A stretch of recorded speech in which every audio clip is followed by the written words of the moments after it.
Hello students, welcome to my YouTube channel Anjal education. मैं यहाँ पर आज का नया टॉपिक लेकर आया हूँ 8 क्लास का बसंत बुक का छठा चैप्टर का क्वेश्चन आंसर, जिसका चैप्टर का नाम है क्या निराश हुआ जाए। इस चैप्टर का क्वेश्चन आंसर कराया जाएगा। अगर आप मेरे चैनल पर नए हैं तो चैनल को सब्सक्राइब कर लीजिएगा, और अगर आप लोगों का वीडियो अगर अच्छा लगे तो लाइक करके लीजिएगा और कमेंट करके बताइएगा जो कैसा लगा, और अपने दोस्त लोग के साथ ज़रूर शेयर कीजिएगा। अगर आपको लोग पूरा क्वेश्चन इस चैप्टर का चाहिए क्वेश्चन आंसर, तो इस वीडियो को पूरा एंड तक देखिए। तो चलिए हम शुरू करते हैं। तो हमारा पहला क्वेश्चन है, लेखक ने स्वीकार किया है कि लोगों ने उन्हें भी धोखा दिया है, फिर भी वह निराश नहीं हुए। आपके विचार से इस बात का क्या कारण हो सकता है। इस पहला क्वेश्चन है, इसका हमारा पहला का आंसर हो जाएगा।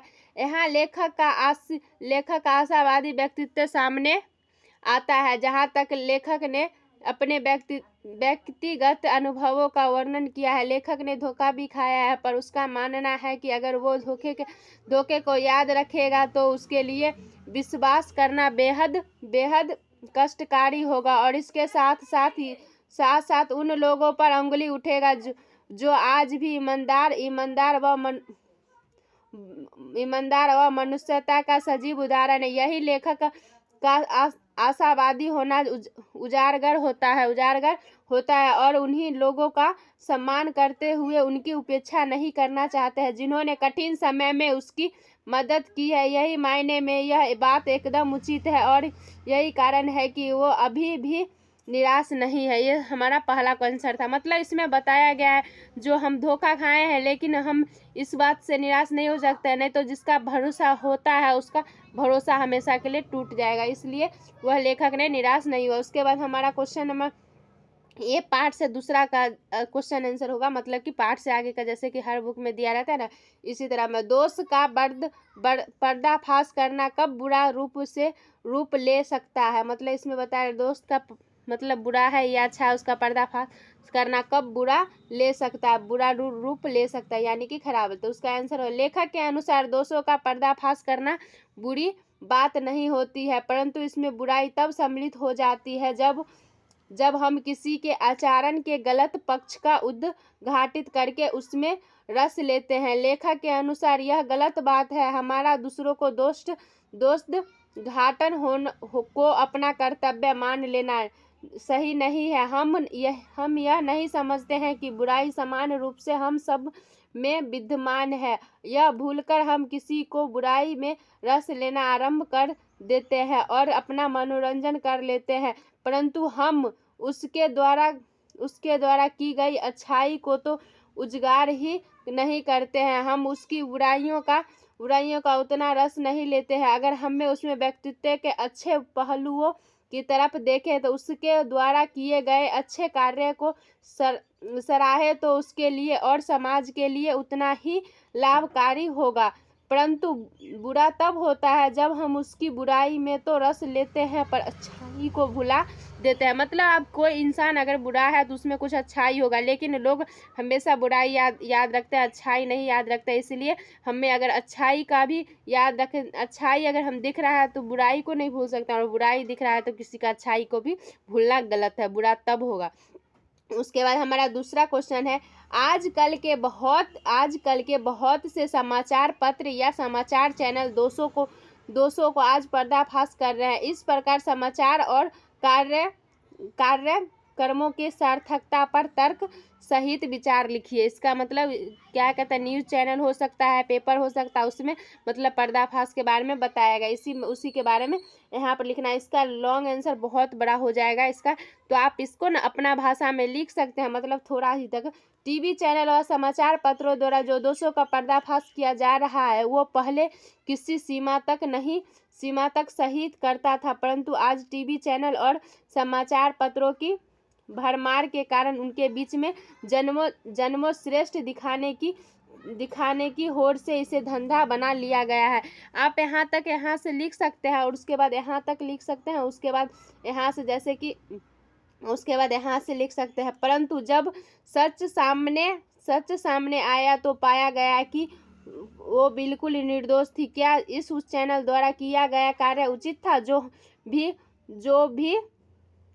जो भी इस से चैनल की सार्थकता पर सवाल सवाल जरूर उठाता है। मतलब इसका आंसर आप करते हैं उधर से थोड़ा लेकर और थोड़ा सा इधर लेकर, पूरा लिखना जरूरी नहीं है। इसका आंसर छोट से भी लिया जा सकता है यहाँ तक। उसके बाद हमारा क्वेश्चन नंबर, ये पार्ट से शायद आगे का है और इसी मतलब आगे का, लेखक ने लेख का शीर्षक क्या निराश हुआ जाए क्यों रखा होगा, क्या आप इससे भी बेहतर शीर्षक सुझा सकते हैं। ये हमारा मतलब पाठ से आगे का है। इसमें अपना मन से लिखना। पाठ से आगे का क्वेश्चन आंसर रहता है जो बच्चा अपने मन से मतलब चैप्टर से रिलेटिव रहेगा, लेकिन अपना मन से इसका आंसर देना है। जैसे हम यहाँ पे लिख सकते हैं, लेखक ने इस लेख के शीर्षक क्या निराश हुआ जाए उचित रखा है, क्योंकि यह उस सत्य का उजागर करता है जो हम अपने आसपास घटते देखते हैं। अगर हम एक दो बार धोखा खाने पर ही सोचते रहे कि किस संसार में ईमानदारी लोगों की कमी हो गई है, तो यह सही नहीं होगा। आज भी ऐसे कई लोग हैं जिन्होंने अपनी ईमानदारी को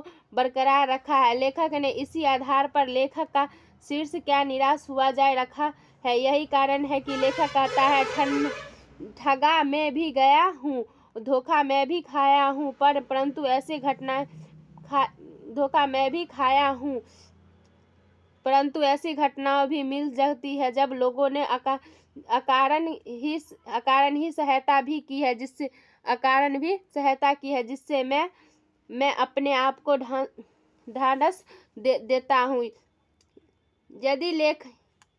इसके बाद, यदि लेख का शीर्षक उजाले की ओर होता तो शायद लेखक की बात और बल मिलता। मतलब इसका बात यहाँ पर। इसके बाद है यहाँ से क्वेश्चन आंसर। इसमें से मतलब ये भी पार्ट से आगे का क्वेश्चन आंसर है। दो शब्दों के मिलने से समास बनता है। समास एक प्रकार का द्वंद्व समास है। इसमें दो शब्दों का प्रधान होते हैं। जब दोनों भाग प्रधान होंगे तो एक दूसरे में द्वंद्व जैसे कि द्वंद्व समास होगा। जैसे स्पर्धा होड़ की संभावना होती है, कोई किसी से पीछा रहना नहीं चाहता है। जैसे चरम और परम, और उसके बाद चरम परम, भीरू और बेवस, दिन रात मतलब इसके समास के बारे में लिखाया गया। जैसे कि यहाँ पर जैसे आप देख लीजिए, पूरा क्वेश्चन पहले समझ लिए। और के साथ आए शब्दों को जोड़े और हटाकर योजक चिन्ह भी लगाया जा सकता है। मतलब कि इसको, ये जो बीच में है ना, इसको योजक चिन्ह कहा जाता है। कभी एक साथ भी लिखा जा सकता है। द्वंद्व समास के 12 उदाहरण ढूंढकर लिखिए। मतलब इसमें द्वंद्व समास के जैसे कि यहाँ पर जैसे यहाँ पर लिखा गया है, इसमें जैसे कि देखिए यहाँ पर बताया गया है चरम और परम, तो यहाँ पर सुख और दुख ऐसे करके हमें उदाहरण देना है। यहाँ पर लिखना है, जैसे लिख दिए सुख और दुख का हो जाएगा सुख दुख, भूख और प्यास का भूख प्यास, ऐसे करके हमारा पे यहाँ मतलब आप अपना मन से ये सब नहीं आता है। इससे अगर आपको और आता है, जैसे लिख सकते हैं पाप पुण्य, पंडित ये सब लिख सकते हैं, स्त्री पुरुष, लड़का लड़की, ये सब मतलब आप अपना मन से भी लिख सकते हैं इसका, क्योंकि ये पाठ से आगे तक का क्वेश्चन है। उसके बाद हमारा है दूसरा, मतलब पाठ से ये भी आगे का है दूसरा। पाठ से तीनों प्रकार की संज्ञा का उदाहरण खोज कर लिखिए। मतलब कि इसमें संज्ञा जैसे लिखा जाता है ना, व्यक्तिवाचक, भाववाचक, ये सब संज्ञा होता है 5 प्रकार। इसी तरह से हमें पाठ से ना क्वेश्चन मतलब छांट के लिखता है। जैसे व्यक्तिवाचक संज्ञा रविंद्रनाथ टैगोर, उसके बाद मदन मोहन मालवीय, तिलक महात्मा गांधी, उसके तिलक महात्मा गांधी, ये सब ना भाववाचक मतलब व्यक्ति हुए, ये सब ना व्यक्ति हुए थे, व्यक्तिवाचक संज्ञा। उसके बाद हमारा जातिवाचक बस यात्रा, मनुष्य, ड्राइवर, कंडक्टर, हिंदू, मुस्लिम, आर्य, द्रविड़, पत्नी, ये सब हमारा हो जाएगा ये जातिवाचक। ये सब एक जाति का बोध हुआ। उसके बाद भाववाचक ईमानदारी, सच्चाई, झूठ और एक डकैत आदि, ये सब हमारा भाव जिसे अनुभव कर सकते हैं, देख नहीं सकते। उसके बाद इसी तरह हमारा दूसरा हो जाएगा कि यहाँ तक ही लास्ट क्वेश्चन है, यहाँ तक दूसरा ही क्वेश्चन हो जाएगा। आदर्श की बातों करना तो बहुत आसान है। ये तीसरा हो जाएगा क्वेश्चन है हमारा, क्योंकि हमारा मतलब वहाँ पहले से दूसरा दिया हुआ था, शायद क्वेश्चन में प्रिंट हो जाएगा। यदि क्या निराश हुआ जाए के बाद कोई विराम चिन्ह लगाने का कहा जाए तो आप दिए गए चिन्हों में से कौन सा चिन्ह लगाएंगे? अपने चुनाव का कारण भी बताइए। मतलब इसमें और भी चिन्ह कोई लगाया जाता तो आप कौन सा चिन्ह लगाए? आदर्श की, इसमें अपना मन से ही लिखना है।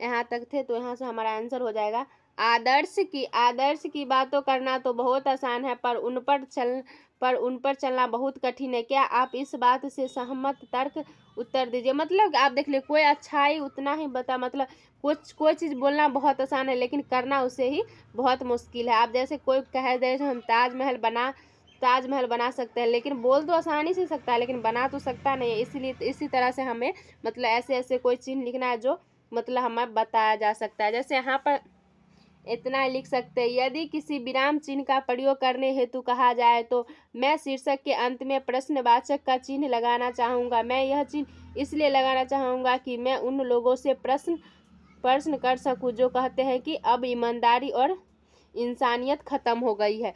मतलब यहाँ तक आप इसका आंसर लिख सकते हैं, यहाँ तक इसका आंसर लिख सकते हैं। तो चलिए यहाँ पर हमारा खत्म हो गया, पूरा चैप्टर का क्वेश्चन आंसर करा दिया गया है।